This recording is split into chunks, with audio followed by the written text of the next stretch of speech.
عالی جناب سہیل رضا صاحب السلام علیکم ورحمۃ اللہ وبرکاتہ. ہم آپ کے شکر گزار ہیں کہ آپ نے ہمیں خلیفہ گلزار ملت گروپ پر یاد کیا. اللہ تعالیٰ آپ کو خوش رکھے، شاد کام رکھے، دارین کی سعادتوں برکتوں نعمتوں سے مالا مال فرمائے. جناب عالی، آپ نے ہم سے پوچھا ہے کہ آج کل میں بچے پیدا ہونے پر اذان کیسے دیں، اور ہاسپٹل میں بچے کے پاس جانے نہیں دے رہے ہیں. اب ہم بچے سے فون سے ریکارڈ کر کے امام صاحب اذان دیں، ہم اس سے سنا سکتے ہیں کیا؟ جناب علی، لعنت ہو اس فون پر اور اس انٹرنیٹ پر جس نے لوگوں کو اس قدر جو ہے آزاد خیال اور اس طرح کی اول فول سوچ میں مبتلا کر دیا ہے. اب کچھ دنوں کے بعد لوگ امام صاحب کی اذان کو ریکارڈ کر کے مسجدوں میں لگانا شروع کر دیں گے پانچوں وقت، اور کچھ دنوں کے بعد تو لوگ امام صاحب کی قرات اور نماز کو ریکارڈ کر کے مسجد گھروں میں لوگ جماعت سے امام صاحب کی ضرورت نہیں، موبائل ہی سے نماز پڑھ لی جائے. لا حول ولا قوت الا باللہ. توبہ استغفر اللہ. جناب علی، یہ کیا ضروری ہے؟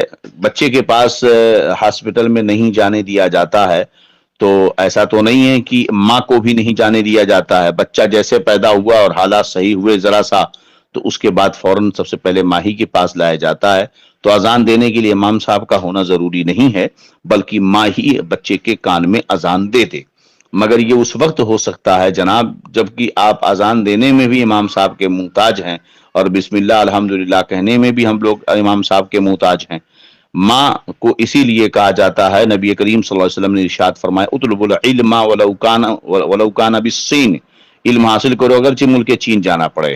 او کما قال رسول اللہ صلی اللہ علیہ وسلم. اور دوسری روایت جو یہ ہے طالب العلم فریضۃ علی کل مسلم و مسلمہ، علم دین کا سیکھنا ہر مرد و عورت پر، مسلمان مرد و عورت پر فرض ہے.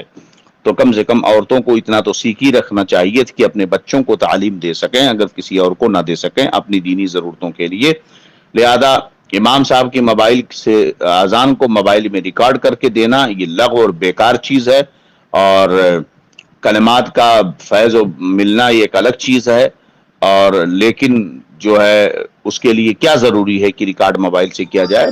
ماں یا کوئی گھر میں کوئی عورت ہو، جو خواتین وہاں ہوں، انہی میں سے کوئی بھی اذان دے دے دائیں کان میں اور بائیں کان میں اقامت کہہ دے تو یہ کافی ہے. آدھا مہندی واللہ عالم بالصواب. السلام علیکم ورحمۃ اللہ وبرکاتہ. ہمارے چینل سے جڑنے کے لیے یوٹیوب پر سنی قادری رضوی نیٹ ورک کو سبسکرائب کریں.